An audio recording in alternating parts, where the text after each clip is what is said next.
علیہ وسلم پر وحی کا ابتدائی دور اچھے سچے پاکیزہ خوابوں سے شروع ہوا۔ آپ خواب میں جو کچھ دیکھتے وہ صبح کی روشنی کی طرح صحیح اور سچا ثابت ہوتا۔ پھر من جانب قدرت آپ تنہائی پسند ہو گئے اور آپ نے غار حرا میں خلوت نشینی اختیار فرمائی اور کئی دن اور رات وہاں مسلسل عبادت اور یاد الہی و ذکر میں مشغول رہنے لگے۔ جب تک گھر آنے کو دل نہ چاہتا توشہ ہمراہ لیے ہوئے وہاں رہتے۔ توشہ ختم ہونے پر ہی اہلیہ محترمہ حضرت خدیجہ رضی اللہ تعالی عنہا کے پاس تشریف لاتے اور کچھ توشہ ہمراہ لے کر پھر وہاں جا کر خلوت گزین ہو جاتے۔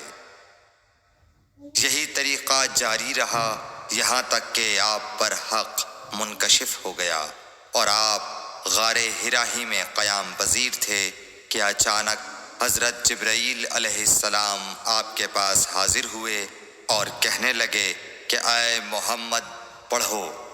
آپ فرماتے ہیں کہ میں نے کہا کہ میں پڑھنا نہیں جانتا۔ آپ صلی اللہ علیہ وسلم فرماتے ہیں کہ فرشتے نے مجھے پکڑ کر اتنے زور سے بھینچا کہ میری طاقت جواب دے گئی۔ پھر مجھے چھوڑ کر کہا پڑھو۔ میں نے پھر وہی جواب دیا کہ میں پڑھا ہوا نہیں ہوں۔ اس فرشتے نے مجھ کو نہایت ہی زور سے بھینچا کہ مجھ کو سخت تکلیف محسوس ہوئی۔ پھر اس نے کہا کہ پڑھ۔ میں نے کہا میں پڑھا ہوا نہیں ہوں۔ فرشتے نے تیسری بار مجھ کو پکڑا اور تیسری مرتبہ پھر مجھ کو بھینچا۔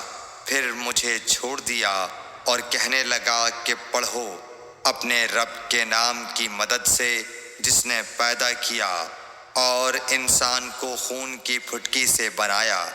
پڑھو اور آپ کا رب بہت ہی مہربانیاں کرنے والا ہے۔ بس یہی آیتیں آپ حضرت جبرائیل علیہ السلام سے سن کر اس حال میں غار حرا سے واپس ہوئے کہ آپ کا دل اس انوکھے واقعے سے کانپ رہا تھا۔ آپ حضرت خدیجہ کے ہاں تشریف لائے اور فرمایا کہ مجھے کمبل اوڑھا دو، مجھے کمبل اوڑھا دو۔ لوگوں نے آپ کو کمبل اوڑھا دیا۔ جب آپ کا ڈر جاتا رہا تو آپ نے اپنی زوجہ محترمہ حضرت خدیجہ رضی اللہ تعالی عنہا کو تفصیل کے ساتھ یہ واقعہ سنایا اور فرمانے لگے کہ مجھ کو اب اپنی جان کا خوف ہو گیا ہے۔ آپ کی اہلیہ محترمہ حضرت خدیجہ رضی اللہ تعالی عنہا نے آپ کی ڈھارس بندھائی اور کہا کہ آپ کا خیال صحیح نہیں ہے۔ اللہ کی قسم آپ کو اللہ کبھی رسوا نہیں کرے گا۔ آپ تو اخلاق فاضلہ کے مالک ہیں۔ آپ تو کنبہ پرور ہیں، بے کسوں کا بوجھ اپنے سر پر رکھتے ہیں، مفلسوں کے لیے آپ کماتے ہیں، مہمان نوازی میں آپ بے مثال ہیں اور مشکل وقت میں آپ امر حق کا ساتھ دیتے ہیں۔ ایسے اوصاف حسنہ والا انسان یوں بے وقت ذلت و خواری کی موت نہیں پا سکتا۔ پھر مزید تسلی کے لیے حضرت خدیجہ رضی اللہ تعالی عنہا آپ کو ورقہ بن نوفل کے پاس لے گئیں جو ان کے چچا زاد بھائی تھے اور زمانہ جاہلیت میں نصرانی مذہب اختیار کر چکے تھے اور عبرانی زبان کے کاتب تھے۔ چنانچہ انجیل کو بھی حسب منشائے خداوندی عبرانی زبان میں لکھا کرتے تھے۔ انجیل سریانی زبان میں نازل ہوئی تھی، پھر اس کا ترجمہ عبرانی زبان میں ہوا۔ ورقہ اسی کو لکھتے تھے۔ وہ بہت بوڑھے ہو گئے تھے، یہاں تک کہ ان کی بینائی بھی رخصت ہو چکی تھی۔ حضرت خدیجہ رضی اللہ تعالی عنہا نے ان کے سامنے آپ کے حالات بیان کیے اور کہا کہ اے چچا زاد بھائی، اپنے بھتیجے محمد صلی اللہ علیہ وسلم کی زبانی ذرا ان کی کیفیت سن لیجئے۔ وہ بولے کہ بھتیجے آپ نے جو کچھ دیکھا ہے اس کی تفصیل سناؤ۔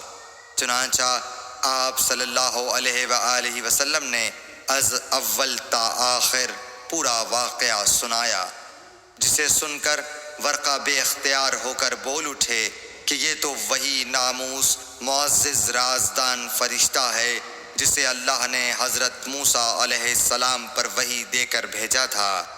کاش میں آپ کے اس عہد نبوت کے شروع ہونے پر جوان عمر ہوتا، کاش میں اس وقت تک زندہ رہتا جب کہ آپ کی قوم آپ کو اس شہر سے نکال دے گی۔ رسول کریم صلی اللہ علیہ وآلہ وسلم نے یہ سن کر تعجب سے پوچھا کہ کیا وہ لوگ مجھ کو نکال دیں گے، حالانکہ میں تو ان میں صادق و امین و مقبول ہوں۔ ورقہ بولا، ہاں یہ سب کچھ سچ ہے، مگر جو شخص بھی آپ کی طرح امر حق لے کر آیا لوگ اس کے دشمن ہی ہو گئے ہیں۔